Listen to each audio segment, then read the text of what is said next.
Hi friends, ఈ వీడియోలో మనం distribution of oceans and continents అంటే సముద్రాలు ఇంకా ఖండాల యొక్క విస్తరణ భూమి మీద ఎలా ఉందో తెలుసుకుందాం. దానికి ముందు మన ఎర్త్ గురించి, ఎర్త్ లోపల ఇన్సైడ్ ఏముందని ముందు చాప్టర్లో తెలుసుకున్నాం. సో ఈ ఎర్త్ సర్ఫేస్ పైన 29% మాత్రమే ల్యాండ్ ఉంటుంది, అంటే ఖండాలు. మిగతా 71% విస్తరణలో మనకు ఉండేది ఏంటి? ఓషన్స్, సముద్రాలు. సో 29% మాత్రమే ల్యాండ్, 71% ఓషనే ఉంటుందన్నమాట. సో మన ఎర్త్ని ఇందువల్ల వాటరీ ప్లానెట్ అని కూడా అంటారు. ఇప్పుడైతే మన వరల్డ్ మ్యాప్ని మనం చూస్తే కాంటినెంట్స్, ఓషన్స్ ఎలా ఉన్నాయో ప్రెజెంట్లో, పాస్ట్లో పూర్వం అలా లేవన్నమాట. పూర్వం ఇవి ఎలా ఉన్నాయో అని ఎక్స్ప్లెయిన్ చేయడానికి సైంటిస్టులు కొన్ని థియరీస్ తీసుకొచ్చారు. ఆ థియరీస్ అనేవి ఈ చాప్టర్లో మనం చూస్తాం. అందులో first theory continent drift theory. ఈ థియరీ ప్రకారం అట్లాంటిక్ మహాసముద్రం ఉంది కదా, అట్లాంటిక్ ఓషన్, దానికి ఈస్ట్ ఇంకా వెస్ట్ ఏముంటుంది? ఈస్ట్లో యూరోప్, ఇది అట్లాంటిక్ ఓషన్ అయితే ఈస్ట్లో యూరప్, ఇక్కడ ఆఫ్రికా, ఇక్కడ నార్త్ అమెరికా, ఇక్కడ సౌత్ అమెరికా కదా. ఈ అట్లాంటిక్ ఓషన్ అటు ఇటు సముద్ర తీరాలు చూస్తే చాలా సిమిలర్గా ఉండేవన్నమాట. కోస్టల్ లైన్స్, ఈ అట్లాంటిక్ ఓషన్ యొక్క కోస్టల్ లైన్స్ చాలా సిమ్మెట్రికల్గా ఉండేవి. అంటే సముద్ర తీరాలు అటు సైడ్ ఇటు సైడ్ కలిపితే అవి అతుక్కుపోయేలా ఉండేవన్నమాట. దీని ప్రకారం ఏం చెప్తారంటే ఈ 4 ఖండాలు పూర్వం కలిసి ఉండేవి అని ఒక అంచనా తీసుకొని ఈ కాంటినెంటల్ డ్రిఫ్ట్ థియరీని ప్రపోజ్ చేశారు. దీంట్లో ఫస్ట్ అబ్రహం ఓటేలియస్ అనే ఒక డచ్ మ్యాప్ తయారు చేసే ఆయన ఫస్ట్ ఇలా ఉండొచ్చు అని ఒక అంచనా వేశారు. దీని తర్వాత ఆంటోనియో పెల్లగ్రీని ఆయన ఒక మ్యాప్ వేశారనమాట. ఈ ఖండాలను కలుపుతూ మ్యాప్ వేశారు.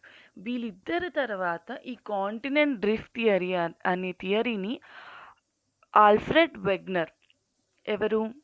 ఈ ఆల్ఫ్రెడ్ వెగ్నర్ అనే అతను, ఈయనెవరు? జర్మన్ మీటియరాలజిస్ట్ అనమాట. ఈయన ఈ థియరీని ఎక్స్ప్లెయిన్ చేస్తూ అర్థమయ్యేలా మనకు చెప్పారనమాట. ఈ థియరీని కాంటినెంటల్ డ్రిఫ్ట్ థియరీ అంటారు. ఇది 1912లో వచ్చింది. ఈ థియరీ ప్రకారం మన ఎర్త్ పైన ఒక పెద్ద ఖండం ఉండేది. ఈ పెద్ద ఖండం చుట్టూ ఒక సముద్రం ఉండేది. ఇది ఎర్త్. ఈ పెద్ద ఖండానికి పాంగా, PANGAEA అని పేరు అనమాట. ఇది ఒక ల్యాండ్ మాస్. ఈ ఖండం పేరు PANGAEA, పాంగా అని పేరు ఇచ్చారు. ఈ సముద్రం ఉంది కదా ఈ ఖండం చుట్టూ, దీన్ని పాంటలాసా అనేవారనమాట. ఈ సముద్రాన్ని పాంతలాసా, లోపల ఉన్న ఖండాన్ని పాంగా అని పిలిచేవారు. ఇది 200 million years ago, 200 millions years ago ఇలా ఉండేది భూమి. దీని తర్వాత ఈ పాంగా అనేది 2 ముక్కలుగా బ్రేక్ అయింది. అది నార్థన్ సైడ్ ఏమో లారేషియా అనే పేరు, సౌదర్న్ సైడ్ ఏమో గోండ్వానా ల్యాండ్ అని పేరు ఇచ్చారనమాట. ఎర్త్ అనేది ఒక పెద్ద ల్యాండ్ మాస్ పాంగా, దాని చుట్టూ ఉన్న మహాసముద్రం పేరేంటి? పాంతలాసా. ఇది 200 మిలియన్ ఇయర్స్ ఎగో ఇలా ఉండేది. దాని తర్వాత ఈ పాంగా అనే ల్యాండ్ మాస్ 2 ముక్కలుగా బ్రేక్ అయింది, నార్త్ సదర్న్గా. నార్త్లో ఉన్న పార్ట్ని లారేషియా అంటారు, సౌత్లో ఉన్న దక్షిణాన ఉండే పార్ట్ని గోండ్వానా ల్యాండ్ అంటారనమాట. ఈ లారేషియా, గోండ్వానా ల్యాండ్లు ఇంకా కాలక్రమేణా ఇంకా ప్రజెంట్ సిచ్యువేషన్స్కి వచ్చేసరికి సపరేట్ అవుతూ ముక్కలుగా మారుతూ ఇప్పుడు చిన్న చిన్న ఖండాలుగా ఏర్పడింది అని ఈ కాంటినెంటల్ డ్రిఫ్ట్ థియరీ చెప్తుంది.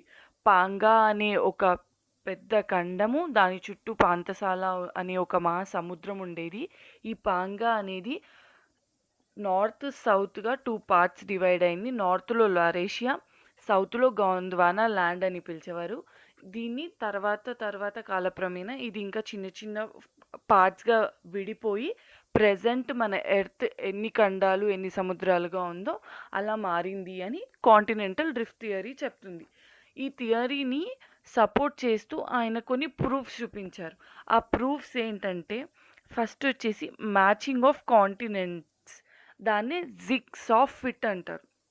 ఇప్పుడు మనము ఆఫ్రికా, సౌత్ అమెరికా తీసుకున్నామనుకోండి. దాని కోస్టల్ లైన్స్ చూసినప్పుడు ఆ రెండిటి ఆపోజిట్‌గా కలిపి ఆ 2 ఆఫ్రికా ఇంకా సౌత్ అమెరికాని కలిపితే ఇలా సౌత్ అమెరికా ఉందనుకోండి. ఆఫ్రికా ఇలా ఉందనుకోండి.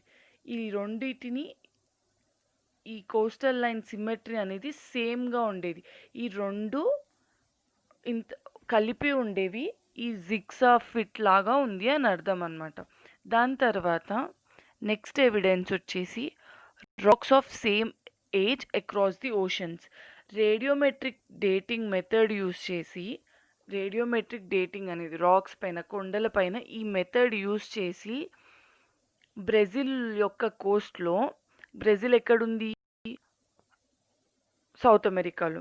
అక్కడ ఉన్న రాక్ కొండలు మనకి ఆఫ్రికా కోస్ట్ తీరాల్లో ఉన్న కొండలకి సేమ్ ఉన్నాయన్నమాట. ఇక్కడ కొండలు ఏ డిపాజిట్స్ అయితున్నాయో అక్కడ కొండలు కూడా అవే ఉన్నాయి. దీన్ని బట్టి కూడా ఆయన ఏం చెప్తారు? సౌత్ అమెరికా, ఆఫ్రికా కలిసి ఉన్నాయి. అట్లాంటిక్ ఓషన్ యొక్క కోస్టల్ లైన్ సిమెట్రీ, ఇంకోటి ఇక్కడ రాక్స్, అక్కడ రాక్స్. దేని ద్వారా? రేడియోమెట్రిక్ డేటింగ్ మెథడ్ ద్వారా కనుక్కొని దాని లోపల ఉన్న పదార్థాలు సేమ్ కాబట్టి ఈ 2 కూడా కలిసి ఉన్నాయి. అని ఒక అంచనా అనమాట. దీని తర్వాత వచ్చేది టిల్లైట్.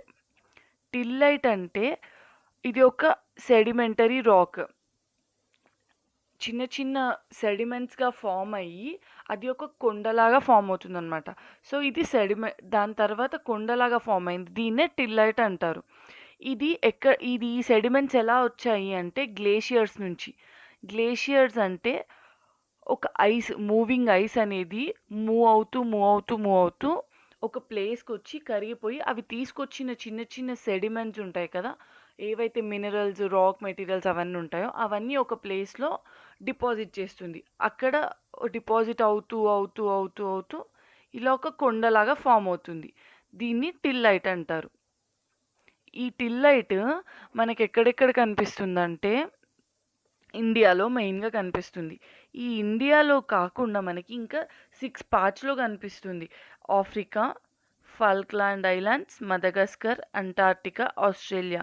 వీటన్నిటిని చూస్తే ఏమనిపిస్తుంది? ఈ టిల్లైట్ ఇక్కడిక్కడ కనిపిస్తుంది అంటే ఈ ఈ ఎక్కడైతే ఈ సెడిమెంటరీ రాక్ ఉందో, గ్లేషియర్స్ నుంచి వచ్చిందో, మూవింగ్ ఐస్ నుంచి, ఈ మూవింగ్ ఐస్ తీసుకొచ్చిన ప్లేస్ ఒకటే అయ్యుండొచ్చు. ఇండియా, ఆఫ్రికా, మదగాస్కర్, అంటార్క్టికా, ఆస్ట్రేలియా ఇవన్నీ పూర్వం ఒకటే దగ్గర ఉండొచ్చు. ఇవన్నీ గోండ్వానా ల్యాండ్. దక్షిణాన మనకి గోండ్వానా ల్యాండ్ ఉంది కదా! ఏదైతే పాంగా డివైడ్ అయిపోయి లొరేషియా గోండ్వానా ల్యాండ్‌గా ఫామ్ అవుతుందో, ఈ గోండ్వానా ల్యాండ్‌లో ఉన్న పార్ట్సే ఈ ఆఫ్రికా, ఫాల్క్లానా, ఇంకా ఇండియా ఇవి అయ్యుండొచ్చు అని ఒక అంచనా అన్నమాట. దీని తర్వాత ప్లేసార్ డిపాజిట్స్. ప్లేసార్ డిపాజిట్స్ అంటే మనకి ఒక ఏదైనా వాల్యుయబుల్ మినరల్ ఉంటుంది కదా! ఇవి ఒక ప్లేస్‌లో వచ్చి డిపాజిట్ అయితాయన్నమాట. అవి దేనివల్ల? గ్రావిటీ వల్ల. ఈ రాక్ ఉంది. ఇదొక కొండ. ఈ కొండలో మనకి గోల్డ్ దొరుకుతుందనుకోండి. ఇందులో నుంచి గోల్డ్ కొంచెం గ్రావిటీ, ఇక్కడ మనకి ఎర్త్‌కి ఏముంటుంది? గ్రావిటీ ఉంటుంది. ఈ గ్రావిటేషనల్ ఫోర్స్ వల్ల కొన్ని గోల్డ్ అనేది కొంచెం ఇక్కడ డిపాజిట్ అయ్యి ఉంటుంది. సో, దాని తర్వాత ఇలా డిపాజిట్ అయిన ప్లేస్ ఉంది కదా! ఇది కొండలో లేదు. దాని పక్కన పడి ఉంది. సో, ఈ డిపాజిట్ అయిన ప్లేస్‌ని ప్లేసార్ డిపాజిట్స్ అంటారు. ఈ ప్లేసార్ డిపాజిట్స్ మనకెక్కడ కనిపించాయంటే ఘనా కోస్ట్. ఈ ఘనా అనే ప్లేస్ ఆఫ్రికాలో ఉంది. ఆఫ్రికాలో ఘనా అనే ప్లేస్‌లో దాని యొక్క తీరాల్లో మనకి ఈ గోల్డ్ ప్లేసార్ డిపాజిట్స్ అనేవి కనిపించాయి. ఈ గోల్డ్ రాక్ ఎక్కడుంది? బ్రెజిల్. బ్రెజిల్‌లో మనకి ఈ గోల్డ్ రాక్ అనేది గోల్డ్ కొండ అనేది బ్రెజిల్‌లో ఉంది. కానీ ఈ ప్లేసర్ డిపాజిట్స్ మనకి ఆఫ్రికాలో ఘనాలో కనిపించాయి. అంటే ఈ కొండ నుంచి వచ్చిన డిపాజిట్సే ఈ ఘనాలో ఉండొచ్చు. దీన్ని బట్టి కూడా ఇవన్నీ ఒకటే ఖండంగా ఉండొచ్చు పూర్వం అని చెప్పారనమాట. Last distribution of fossils. Fossils అనేవి మనకి ప్లాంట్స్వి, యానిమల్స్వి. అంటే దాన్ని చనిపోయిన తర్వాత దాని గుర్తులు ఉంటాయి కదా అవి. సో అవనేవి మనకి కొండలలో ఇంకా వేరే వేరే ప్లేసెస్లో దొరుకుతాయి. అందులో మనకి దొరికింది ఏంటి? లెమర్స్. ఈ లెమర్స్ ఫాజిల్స్ మన ఇండియాలో, ఆఫ్రికాలో, ఇంకా మదగాస్కర్లో కనిపించాయి. సో దీన్ని బట్టి కూడా అంచనా ఏంటి? ఇండియా, మదగాస్కర్, ఆఫ్రికా ఒక దగ్గర ఉండేది అన్నమాట. దాని తర్వాత మీసోసారస్ అనేది ఒక చిన్న రెప్టైల్, బల్లి లాంటిది అనమాట. ఇది ఓన్లీ బ్రాకిష్ వాటర్లోనే కనిపించేది. దీని యొక్క స్కెలిటన్ మనకి సౌత్ ఆఫ్రికాలోను ఇంకా బ్రెజిల్లోను కనిపించాయి. సౌత్ ఆఫ్రికా ఇంకా బ్రెజిల్లో కనిపించాయి అన్నమాట. ఈ సౌత్ ఆఫ్రికా, బ్రెజిల్ ఎంత దూరం ఉంది? 4800 కిలోమీటర్లు ఉంది. ఇది ఓన్లీ బ్రాకిష్ వాటర్లోనే పెరుగుతుంది. ఈ రెప్టైల్ అనేది మనకు సౌత్ ఆఫ్రికాలో ఇంకా బ్రెజిల్లో కనిపించింది. సో ఈ 5 ఎవిడెన్సెస్ తీసుకొచ్చారు. ఏంటేంటి? Distribution of fossils, placer deposits, tillite, ఇంకోటి సేమ్ ఏజ్ రాక్స్, ఇంకా జిగ్స్ ఆఫ్ ఇట్. ఈ 5 ఎవిడెన్స్ ద్వారా ఈ వాగ్నర్ అనే ఆయన కాంటినెంటల్ డ్రిఫ్ట్ థియరీని ఎక్స్ప్లెయిన్ చేశారనమాట. ఈ కాంటినెంటల్ డ్రిఫ్ట్, ఈ డ్రిఫ్ట్ ఉంది కదా, డ్రిఫ్ట్ అంటే ఏంటంటే మూమెంట్. ఇవన్నీ బ్రేక్ అయిపోయి మూవ్ అవుతూ ఇలా చిన్న చిన్న పార్ట్స్గా ఫామ్ అయ్యాయి కదా. దీనికి కావలసిన ఫోర్స్, శక్తి, అవి మూవ్ అవ్వడానికి శక్తి ఎక్కడి నుంచి వచ్చింది అంటే 2 ఫోర్సెస్ ఎక్స్ప్లెయిన్ చేశారు ఆయన. 2 ఫోర్సెస్లో ఫస్ట్ వచ్చి పోలార్ ఫ్లీయింగ్ ఫోర్స్, నెక్స్ట్ వచ్చేసి టైడల్ force. First polar fleeing force, next టైడల్ force. Polar fleeing force అంటే ఎర్త్ తన చుట్టూ తను తిరుగుతుంది కదా, దానివల్ల ఫోర్స్ ఫామ్ అవుతుంది కదా, దాన్ని పోలార్ ఫ్లీయింగ్ ఫోర్స్ అంటారు. టైడల్ ఫోర్స్ అంటే ఏంటి? సన్, మూన్ దీని మధ్యన ఒక ఫోర్స్ ఉంటుంది. ఈ ఫోర్స్ వల్ల మనకి సముద్రాల్లో వేవ్స్ ఏర్పడతాయి కదా, దీన్నే టైడల్ ఫోర్స్ అంటారనమాట. ఈ 2 ఫోర్సెస్ వల్లనే మనకి ఈ డ్రిఫ్టింగ్ జరుగుతుంది, ఈ కాంటినెంట్స్, ఈ ఖండాలని మూవ్ అవుతున్నాయి అని ఈ వాగ్నర్ చెప్పారనమాట. కానీ తర్వాత వచ్చిన సైంటిస్టులు ఏం చెప్తారు? ఈ 2 ఫోర్స్లు ఉన్నాయి కదా, పోలార్ ఫ్లీయింగ్ ఫోర్స్ ఇంకా టైడల్ ఫోర్స్, ఇవన్నీ కరెక్ట్ కాదు, దీనివల్ల కాదు మూవ్ అయ్యేది అని చెప్పారనమాట. దీన్ని తిరస్కరించారు, ఈ ఫోర్సెస్ కాదు అని చెప్పారు. సో దానివల్ల మనకేమైంది? ఇంకా స్టడీస్ పెరిగాయి. ఎలా ఫామ్ అయింది, ఎలా ఏర్పడింది, ఎలా విస్తరించింది అని దానిపైన. వరల్డ్ వార్ 2 తర్వాత మనకు వరల్డ్ వార్ 2 జరిగింది కదా, దాని తర్వాత కొత్త ఇన్ఫర్మేషన్ ద్వారా ఇంకా కొన్ని థియరీస్ ప్రపోజ్ అయ్యాయి అన్నమాట. అందులో వచ్చేది కన్వెక్షన్ కరెంట్ థియరీ. ఈ కన్వెక్షన్ కరెంట్ థియరీ ఏం చెప్తుందంటే, ఈ థియరీ చెప్పిన ఆయన ఆర్థర్ హోమ్స్ ఇన్ 1930లో. ఆర్థర్ హోమ్స్ అనే ఆయన 1930లో కన్వెక్షన్ కరెంట్ థియరీ ఎక్స్ప్లెయిన్ చేశారు. మన ఎర్త్లో మ్యాంటిల్ ఉంది కదా, క్రస్ట్, దీని తర్వాత మ్యాంటిల్, దాని తర్వాత కోర్ ఉంటుంది కదా. ఈ మ్యాంటిల్లో, ఎర్త్లో ఉన్న మ్యాంటిల్లో రేడియో యాక్టివ్ ఎలిమెంట్స్ ఉంటాయి. ఈ రేడియో యాక్టివ్ ఎలిమెంట్స్ వల్ల ఏమవుతుందంటే థర్మల్ డిఫరెన్స్ వస్తుంది, అంటే హీట్ అనేది ప్రొడ్యూస్ అవుతుంది. ఈ హీట్ వల్ల మనకి ఫోర్స్ వస్తుంది అని చెప్పారనమాట. మనకి ఈ Arthur homes convectional current theory ద్వారా ఏం ఎక్స్ప్లెయిన్ చేశారు అంటే, వాగ్నర్ మనకి ఈ డ్రిఫ్టింగ్ ఉంది కదా, మూమెంట్కి కావాల్సిన ఫోర్స్ ఎక్కడి నుంచి ఉంది ఎక్స్ప్లెయిన్ చేయలేకపోయారు కదా, అది ఈ కన్వెక్షన్ కరెంట్ థియరీ ద్వారా ఈ ఆర్థర్ హోమ్స్ ఎక్స్ప్లెయిన్ చేశారు. ఏమని? మ్యాంటల్లో రేడియో యాక్టివ్ ఎలిమెంట్స్ ఉన్నాయి కదా, దానివల్ల టెంపరేచర్ అనేది పెరిగి ఈ థర్మల్ డిఫరెన్స్ ద్వారా మనకి హీట్ జనరేట్ అవుతుంది కదా, ఈ హీట్ అనేది మనకి ఎనర్జీ లాగా యూజ్ అయ్యి డ్రిఫ్టింగ్ జరుగుతుంది అని చెప్పారు. దీంట్లో కన్వెక్షన్ గురించి చెప్పారు. ఆ హీట్ అనేది ఎలా జనరేట్ అవుతుంది అనేది కన్వెక్షన్ కదా. సో ఫర్ ఎగ్జాంపుల్ మనం ఒక వెజల్ తీసుకున్నాం అనుకోండి, ఇందులో వాటర్ హీట్ చేస్తున్నాము. వాటర్ హీట్ చేసినప్పుడు ఏమవుతుంది, కింద ఉన్న వాటర్ హీట్ అవుతుంది. ఫస్ట్ హీట్ అయ్యి పైకి వస్తుంది. ఎందుకు, వేడిగా వార్మర్ ఉన్న వాటర్ కానివ్వండి, ఎయిర్ కానివ్వండి, డెన్సిటీ అనేది లైట్ అవుతుంది. అంటే దాని డెన్సిటీ తగ్గడం వల్ల ఇది పైకి వస్తుంది. పైన కూల్ వాటర్ ఉంటుంది కదా, సో దీని డెన్సిటీ ఎక్కువగా ఉండడం వల్ల ఈ పైనున్న వాటర్ ఏమవుతుంది, కిందికి వస్తుంది. సో మళ్ళీ దాని తర్వాత హీట్ పెరిగి ఇది పైకి వస్తుంది. దీని తర్వాత ఈ పైన కూల్ ఉన్న వాటర్ మళ్ళీ కిందికి వస్తుంది. ఇలా ఈ పై ఏదైతే వార్మర్ వేడి వాటర్ పైకి వెళ్తుందో డెన్సిటీ తక్కువగా ఉండడం వల్ల, మళ్ళీ పైనున్న కూల్ వాటర్ కిందికి వస్తుందో డెన్సిటీ హెవీగా ఉండడం వల్ల, ఇలా సర్కిల్ ప్రొసీజర్ ఉంది కదా, ఈ ఈ సర్కిల్ని కన్వెక్షనల్ థియరీ అంటారనమాట. ఇలా లోపల ఉన్న మ్యాంటిల్లోని రేడియో యాక్టివ్ ఎలిమెంట్ ద్వారా హీట్ అనేది బయటికి వస్తుంది.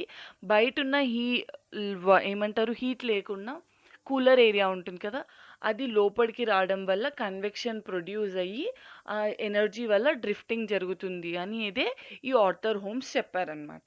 ఇది కన్వెక్షన్ కరెంట్ థియరీ. ఇలా మనకి ఫోర్స్ ఎక్కడి నుంచి వస్తుందో చెప్పారు. దాని తర్వాత వచ్చేది పోస్ట్ డ్రిఫ్ట్ స్టడీస్లో మ్యాపింగ్ ఆఫ్ ఓషన్ ఫ్లోర్. ఈ ఓషన్ ఫ్లోర్ని మ్యాపింగ్ ఎలా చేశారు, సో మనకి ఓషన్ గురించి డీటెయిల్గా చూసారనమాట. రీసెర్చ్ చేసినప్పుడు ఏం తెలిసిందంటే, ఓషన్లో ఒక వాస్ట్ ఏరియా ఉంది, వాస్ట్ ప్లెయిన్ అనేది ఉంది. ప్లెయిన్ అంటే ఒక ఏరియా టైప్ అనమాట, నార్మల్ గ్రౌండ్ లాగా ప్లెయిన్ ఏరియా ఉంది. కాకపోతే దీంట్లో ఇది ప్లెయిన్గా కనిపించలేదు. ఈ ప్లెయిన్ అనేది చాలా రిలీఫ్స్ కనిపించాయి అన్నమాట. అంటే ఎత్తులు తగ్గులు, ఎత్తులు తగ్గులు అనేవి కనిపించాయి. మన ఓషన్ అనేది vast plain with full of relief. ఈ రిలీఫ్ అనేది వీళ్ళు చూడగానే షాక్ అయ్యారు. మన లోపల ఎర్త్లో కూడా ఏదో ప్రాసెస్ అయితే అవుతుంది. ఎందుకంటే అక్కడ కూడా మనకి కొండలు ఇవన్నీ కనిపించాయి. దీన్ని బట్టి మనకి ఓషన్కి కూడా కొన్ని నేమ్స్ ఇచ్చారనమాట. దాంట్లో కూడా కొన్ని ఏమేమి గుర్తించారంటే, మౌంటైన్స్ కనిపించాయి ఓషన్లో. దాంతోపాటు డీప్ ట్రెంచెస్ కనిపించాయి. డీప్ ట్రెంచెస్ అంటే ఇలా ఓషన్లో కూడా ఇలా బ్రేక్ ఉంటుంది అన్నమాట. ఇది ఓషన్ ఫ్లోర్ అంటే ఇలా, ఇది ట్రెంచ్. డీప్ క్రాక్ లాంటిది, పెద్ద క్రాక్ని ట్రెంచ్ అంటారు. ఇవన్నీ మనకు కనిపించాయి. ఇవన్నీ ఎక్కడ కనిపించాయి, కాంటినెంటల్ మార్జిన్ దగ్గర కనిపించాయి. సో వీటిని బట్టి మనకి ఓషన్ మ్యాపింగ్ అనేది జరిగిందనమాట. దీంట్లో మనకి డేటింగ్ టెక్నాలజీ యూస్ చేసి రాక్స్ని, ఓషన్లో ఉన్న రాక్స్ని కనుక్కుంటే దాన్ని బట్టి ఏం తెలిసిందంటే, ఓషన్లో ఉన్న రాక్స్ మన ఖండాలపైన ఉన్న రాక్స్ కంటే యంగర్ అన్నమాట. ఓషన్ రాక్సే యంగర్ కాంటినెంటల్ రాక్స్ కంటే. సో కాంటినెంటల్ రాక్సే ఎప్పుడో ఎన్నో మిలియన్ ఇయర్స్ క్రితం ఫామ్ అయ్యాయి. సో ఓషన్ రాక్స్ ఇంకా ఫామ్ అవుతూనే ఉన్నాయి అని అర్థం అన్నమాట. ఇవన్నీ డేటింగ్ టెక్నిక్ చెప్పారు. దాని తర్వాత ఓషన్ మ్యాపింగ్ చేశాక మనకి ఓషన్ ఫ్లోర్ కాన్ఫిగరేషన్ చేశారు. సో దీనివల్ల మనకి తెలిసింది ఏంటి, రిలీఫ్స్ ఉన్నాయని తెలిసింది కదా. దాని ప్రకారం మనకి ఓషన్ని 3 పార్ట్స్గా డివైడ్ చేశారు. Continental margins, deep sea basins, mid oceanic reaches అన్నమాట. కాంటినెంటల్ మార్జిన్స్ అంటే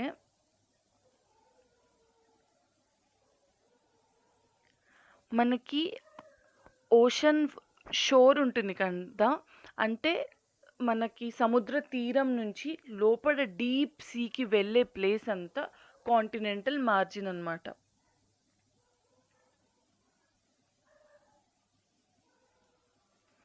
సో ఇక్కడ నుంచి వాటర్ ఉన్నాయనుకోండి,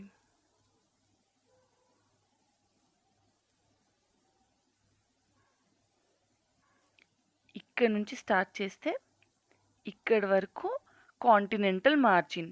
ఇందులో ఉండేవి ఏవేంటి? ఇది ఏదైతే స్లీప్ 4కి దగ్గరగా ఉంటుందో దాన్ని కాంటినెంటల్ షెల్ఫ్ అంటారు. ఈ స్లోప్ ఏరియా ఉంది కదా, దాన్ని కాంటినెంటల్ స్లోప్ అంటారు.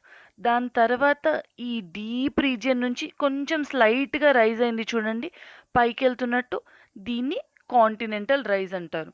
ఈ ఓషన్లో ఈ నార్మల్ ప్లేన్ స్టార్ట్ అయ్యే ముందు వచ్చే చిన్న రైజ్ని అనేది కాంటినెంటల్ రైజ్. దాని తర్వాత ఒక స్లోప్ ఉంటుంది దాన్ని కాంటినెంటల్ స్లోప్ అంటారు. అక్కడ నుంచి ఇది మొత్తం ఈ ఏరియా మొత్తం కాంటినెంటల్ షెల్ఫ్ అన్నమాట. ఈ ఈ 3 పార్ట్స్ని కలిపి కాంటినెంటల్ మార్జిన్ అంటారు. దీని తర్వాత ఉండే ప్లేన్ ఏమంటారంటే ఎబిసల్ ప్లేన్స్ అంటారు. కాంటినెంటల్ మార్జిన్ తర్వాత ఉండే ఏరియాని ఓషన్లో మనకి ఏబిసల్ ప్లేన్స్ అంటారు. సో ఈ ఏరియా ఎక్కడి నుంచి వస్తుంది? మిడ్ ఓషనిక్ రిడ్జెస్ ఉంటాయి కదా, మిడ్ ఓషనిక్ రిడ్జెస్ నుంచి కాంటినెంటల్ మార్జిన్ వరకు మధ్యలో ఉండేది మొత్తం ఏబిసల్ ప్లేన్. సో ఈ మిడ్ ఓషనిక్ రిడ్జెస్ అంటే ఏంటంటే మనకి ఓషన్స్ మధ్యలో వాల్కనిక్ ఎరప్షన్స్ జరుగుతాయి. ఈ అగ్నిపర్వతాల వల్ల కొన్ని కొండలు ఫామ్ అవుతాయి. ఇలా చైన్ ఉంటుంది, ఒక పెద్ద చైన్ లాగా ఫామ్ అవుతాయి. దీన్ని మిడ్ ఓషనిక్ రిడ్జెస్ అంటారు. రిడ్జెస్ అంటే ఒక కొండ చర్యలు లాంటివి. సో దీనికి మన కాంటినెంటల్ మార్జిన్లో ఉన్న ఏరియాని అబిసల్ ప్లేన్స్ అంటారు. ఇలా వాల్కనిక్ ఎరప్షన్స్ ఫామ్ అవ్వడం వల్ల ఒక చైన్ లాంటి మౌంటైన్స్ ఫామ్ అవుతాయి. ఇవన్నీ ఇంటర్ కనెక్టెడే ఉంటాయి. దీన్ని మిడ్ ఓషనిక్ రిడ్జెస్ అంటారు. ఈ ఈ వాల్కెనో అనేది ఎక్కడి నుంచి ఎరప్ట్ అవుతుందంటే మధ్యలో నుంచి. సో ఇక్కడ ఎరప్ట్ అవుతుంది కదా, ఇక్కడ ఒక కొత్త వాల్కెనో ఫామ్ అవుతుంది మళ్ళీ. అప్పుడు ఇవన్నీ ఇలా మూవ్ అవుతాయి పక్కకి. ఎలా మూవ్ అవుతాయి? ఈ క్రస్ట్ మధ్యలో ఓషనిక్ క్రస్ట్ నుంచి మనకి వాల్కెనో వచ్చాక ఇవి కాంటినెంట్ దగ్గరికి మూవ్ అవుతున్నట్టు కనిపిస్తాయి ఈ మౌంటైన్స్ అన్నీ. మనకి ఆల్రెడీ ఇలా మిడ్ ఓషనిక్ రిడ్జెస్ ఉన్నాయనుకోండి, ఇక్కడ కొత్త వాల్కెనో మళ్ళీ స్టార్ట్ అవుతుంది ఇప్పుడు చిన్నది. సో ఇవన్నీ ఈ ఫస్ట్ ఫామ్ అయినవన్నీ పక్కకి వెళ్ళిపోతాయి, ఇలా మూవ్ అవుతుంటాయి మళ్ళీ ఇలా. సో ఇది మళ్ళీ బ్రేక్ అయిపోయి ఇంకొకటి కొత్త ఫామ్ అవుతాయి ఇలా. దీన్ని బట్టి అర్థం ఏంటంటే మిడ్ ఓషనిక్ రిడ్జెస్ అనేవి దాంట్లో మధ్యలో మాత్రమే మనకి ఈ మౌంటైన్ ఫార్మేషన్ స్టార్ట్ అవుతుంది. సో అక్కడ యంగర్ ఉంటాయి. మనం కాంటినెంట్ దగ్గరికి వెళ్ళే కొద్దీ ఓల్డర్ మౌంటైన్స్ వస్తాయి. ఈ ఓల్డర్ మౌంటైన్స్ అనేవి మనకి రిడ్జెస్ ఉంటాయి కదా, ట్రెంచెస్ లాగా ఫామ్ అవుతుంటాయి కదా ఓషన్లో, ఇలా డీప్గా లోపల ఒక క్రాక్ అన్నమాట. ఈ మౌంటైన్స్ ఇందులోకి వెళ్ళిపోయి మళ్ళీ నార్మల్ అయిపోతాయి అన్నమాట. సో ఇలా మిడ్ ఓషనిక్ రిడ్జెస్ ఫామ్ అవుతాయి. దీని తర్వాత distribution of earthquakes and volcanoes. దీనికి ఈ డయాగ్రామ్ ఫాలో అవ్వాలన్నమాట.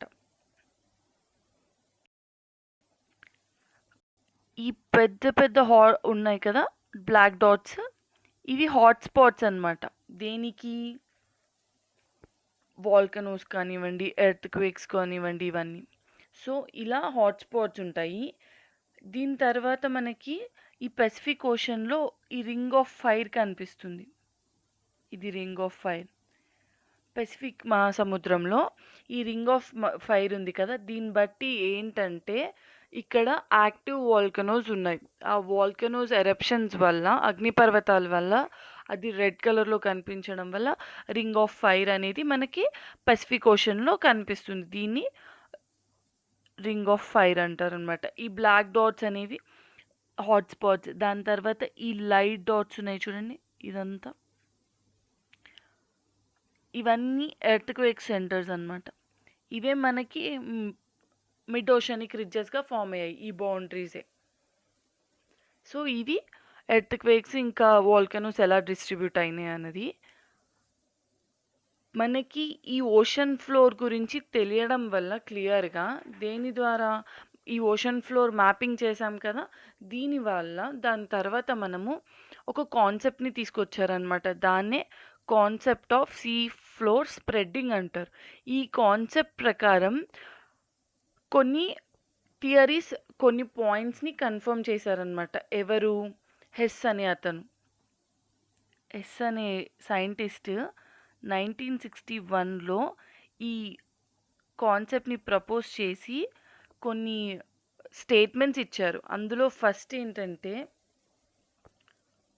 వాల్కనిక్ ఎరప్షన్స్ జరిగి మనకి లావా ఫామ్ అవుతుంది కదా, ఈ లావాని స్లోగా మెల్ట్ అవుతూ ల్యాండ్ లాగా ఫామ్ అయింది.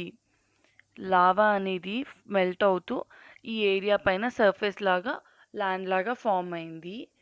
దీని ఏజ్ అనేది రాక్స్ ఫామ్ అవుతాయి కదా, ఈ రాక్స్ ఫామ్ అయిన వాటికి ఏజ్ అనేది దూరం వెళ్ళే కొద్దీ పెరుగుతూ వస్తుంది. సెంటర్లోనే యంగర్ చిన్నవైన రాక్స్ ఉంటాయి అని అర్థం. ఇంకొకటేంటి, కాంటినెంట్ పైన ఉన్న రాక్స్ కంటే సముద్రంలో ఉన్న రాక్స్ ఏజే తక్కువ. Oceanic crust rocks are much younger than continental rocks అనమాట. అంటే మనకి ఓషానిక్ రాక్స్ ఒక 200 మిలియన్ ఇయర్స్ ఎగో ఫామ్ అయ్యాయి అనుకోండి. కాంటినెంటల్ రాక్స్ ఎప్పుడు 3200 మిలియన్ ఇయర్స్ ఎగో ఎప్పుడో ఫామ్ అయ్యాయి అని అర్థం అనమాట.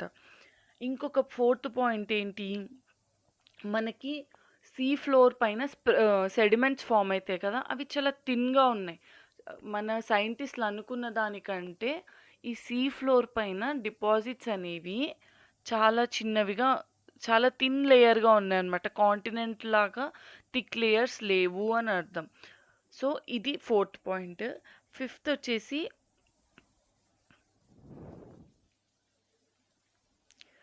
ఈ డీప్ ట్రెంచెస్ ఉంటాయి కదా, ఈ డీప్ ట్రెంచెస్ అనేవి మన ఎర్త్ క్వేక్కి ఫోకల్ ఏరియా లాగా ఫామ్ అవుతాయి.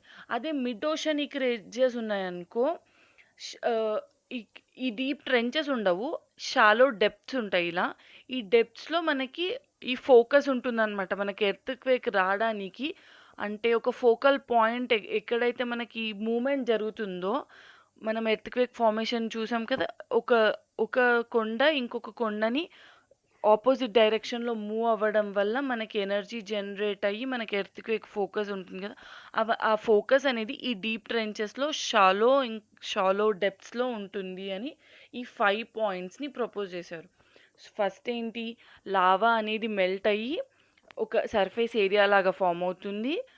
నెక్స్ట్ వచ్చేసి మనం రాక్స్ ఎడ్జెస్కి వెళ్ళే కొద్దీ దాని ఏజ్ అనేది పెరుగుతుంది.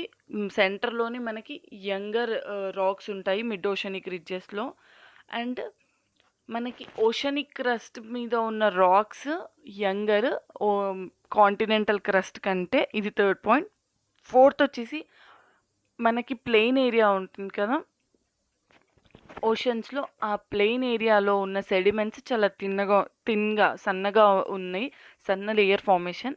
ఫిఫ్త్ పాయింట్ వచ్చేసి డీప్ ట్రెంచెస్ ఇంకా షాలో డెప్త్స్ వల్లనే ఇవే మనకి ఎర్త్క్వేక్కి ఫోకల్ పాయింట్స్ అన్నమాట. ఈ థియరీని ఏమంటారు, concept of sea floor spreading. దీన్ని ప్రపోజ్ చేసింది ఎవరు, హెస్ అన్నమాట.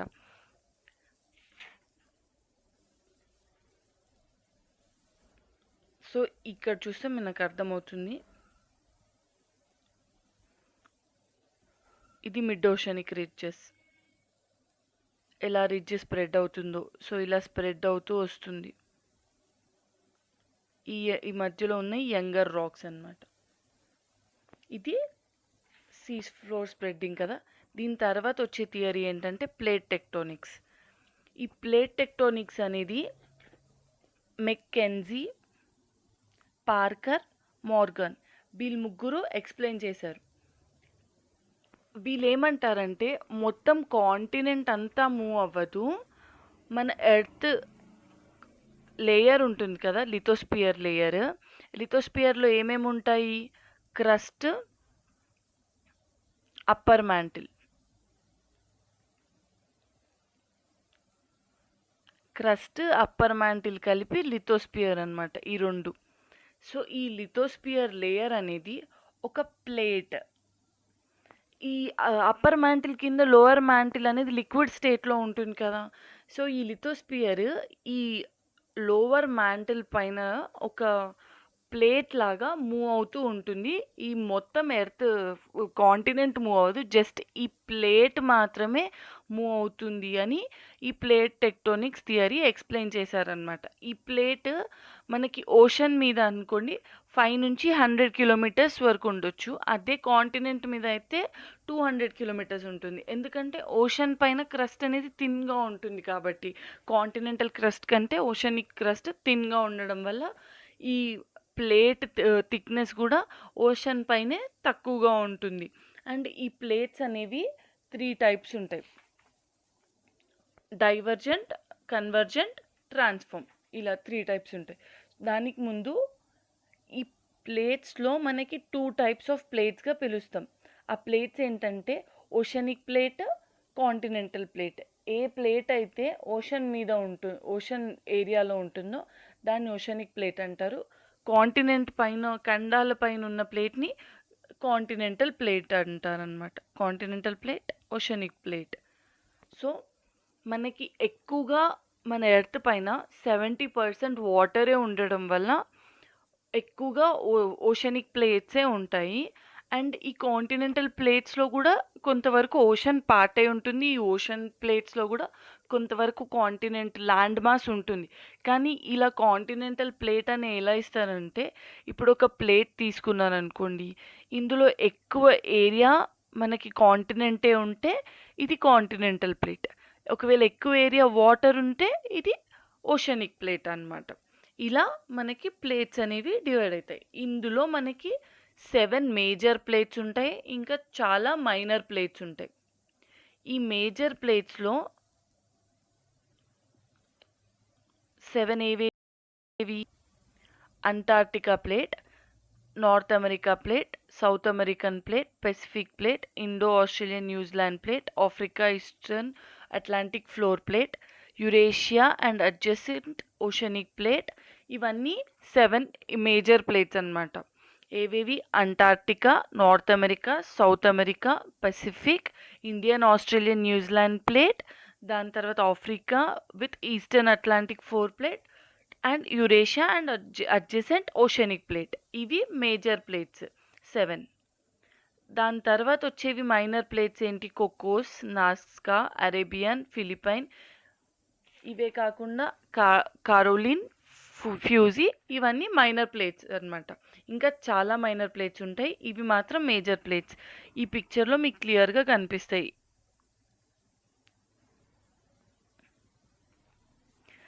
ఇది యురేషియన్ ప్లేట్, ఇది నార్త్ అమెరికన్ ప్లేట్, ఇది ఆఫ్రికన్ ప్లేట్, ఇది Indo Australian plate, Pacific plate, South American plate. ఇంకా చిన్న చిన్నవి చూడండి minor plates Cocos, Caribbean, Nazca, Caroline, Philippine. ఇవి మైనర్ ప్లేట్స్ అన్నమాట. సో, ఇవన్నీ ప్లేట్స్ మూవ్ అవుతాయి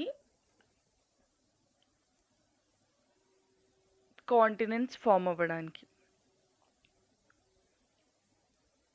సో, ఈ ప్లేట్స్ అనేవి 3 రకాలుగా మూవ్ అవుతాయి. ఫస్ట్ ఎలా? Divergent boundaries. అంటే ఒక ప్లేట్ ఇదొక ప్లేట్, ఇదొక ప్లేట్ అనుకోండి. ఇవి ఫస్ట్ కలిసున్నాయి. సో, ఇది బ్రేక్ అయిపోయి ఒకదానికొకటి దూరంగా వెళ్తాయన్నమాట. ఈ డైరెక్షన్‌లో మూవ్ అవుతాయి. దాన్ని ఏమంటారు? డైవర్జెంట్ బౌండరీస్ అంటారు. దీనికి ఎగ్జాంపుల్ ఏంటి? మిడ్ అట్లాంటిక్ రిడ్జెస్ అన్నమాట. ఇలా దూరం వెళ్ళిపోవడం వల్ల ఏమవుతుంది? రిడ్జెస్ ఫామ్ అవుతాయి. సో, అదే example mid Atlantic ridge.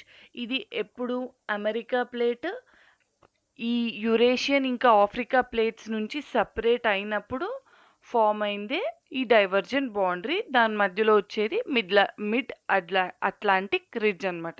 So, ఒక ప్లేట్ ఇంకొక ప్లేట్ దూరం వెళ్ళిపోతాయి. ఒక దగ్గర నుంచి అంటే దాని నుంచి సెపరేట్ అవుతాయి. Next convergent boundaries. Convergent boundaries అంటే ఏంటి? ఇదొక ప్లేట్, ఇదొక ప్లేట్ అనుకోండి. ఒకటి దగ్గరగా వస్తాయి. ఇలా మూవ్ అవుతాయి. సేమ్ డైరెక్షన్‌కి. అంటే దాన్ని ఒకటిదొకటి గుద్దుకొని ఏమవుతుంది? ఇదొక ప్లేట్ కదా! ఇదొక ప్లేట్. ఇలా మూవ్ అవుతూ వస్తున్నాయి. ఇలా మూవ్ అవుతూ ఒక ప్లేట్ వీక్ ఉందనుకోండి. ఫర్ ఎగ్జాంపుల్ ఇది ఓషనిక్ ప్లేట్. ఇది కాంటినెంటల్ ప్లేట్. ఇది కొంచెం థిన్‌గా ఉంటుంది కాబట్టి ఇది కొంచెం వీక్ ఉంటుంది కదా! మూవ్ అవుతూ ఇలా ఇది కిందికెళ్ళిపోతుంది. ఇది దీన్ని హార్డ్‌గా ఇలా హిట్ చేస్తుందనమాట. ఇలా కిందికెళ్ళి ఈ జోన్ ఉంటుంది కదా! ఇలా ఫార్మ్ అయిన జోన్‌ని సబ్డక్షన్ జోన్ అంటారు. ఇలా ఫార్మ్ అయితున్నప్పుడు. ఇది కిందికి, ఇది స్ట్రాంగ్ ప్లేట్ ఇలా పైకొస్తుంది ఇలా గుద్దేసి.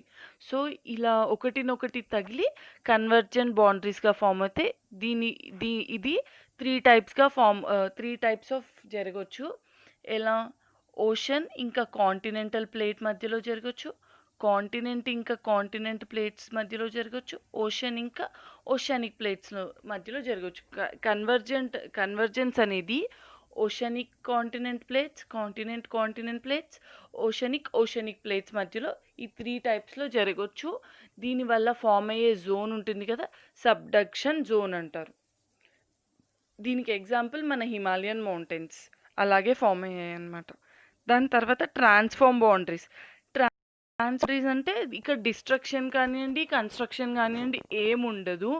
జస్ట్ ఒక ప్లేట్ ఇంకొక ప్లేట్‌కి ఇలా ప్యారలల్‌గా మూవ్ అవుతూ వెళ్ళిపోతుందనమాట. జస్ట్ దీనిపైన ఇది స్లైడ్ అవుతూ వెళ్తుంది. జస్ట్ ఒక ఫార్మ్ అయితే ఫాల్ట్స్ కానియ్యండి, ఏమైనా చిన్న క్రాక్స్ లాంటివి ఫార్మ్ అవుతాయి అంతే. వీటిని ట్రాన్స్ఫార్మ్ బౌండరీస్ అంటారు. దాని తర్వాత ఈ ప్లేట్ అనేవి ఎంత రేట్‌తో మూవ్ అవుతాయి. ఏ రేట్‌తో మూవ్ అవుతాయి అనేది మనకు తెలీదు. దానికోసం సైంటిస్ట్‌లు ఏం చేశారంటే మ్యాగ్నెటిక్ ఫీల్డ్‌ని యూజ్ చేసుకొని ఈ మిడ్ ఓషనిక్ రిడ్జెస్‌గా ప్యారలల్‌గా మ్యాగ్నెటిక్ ఫీల్డ్‌ని యూజ్ చేసుకొని ఈ ప్లేట్స్ ఎంత స్పీడ్‌గా మూవ్ అవుతున్నాయని ఒక అంచనా వేశారనమాట. సో, దాన్ని కాలిక్యులేట్ చేశారు. ఆర్కిటిక్ రిడ్జ్‌లో అత్యంత స్లోయెస్ట్ రేట్ రికార్డ్ అయింది. అదెంత? సంవత్సరానికి 2.5 సెంటీమీటర్స్ మూవ్ అవుతున్నాయి. ఆర్కిటిక్ రిడ్జెస్ దగ్గర ఉన్న ప్లేట్స్ అన్నమాట. ఇంకా హైయెస్ట్ ఎంత ఫాస్ట్‌గా మూవ్ అవుతాయంటే ఇది లోయెస్ట్ ఏంటి 2.5 సెంటీమీటర్స్ కదా! Highest 15 centimetres per year. ఒక ఇయర్‌కి 15 సెంటీమీటర్స్ ఫాస్ట్‌గా ఎళ్ళేదెక్కడ? సౌత్ పెసిఫిక్ నుంచి 3500 కిలోమీటర్స్ వెస్ట్ ఆఫ్ చిలేలో.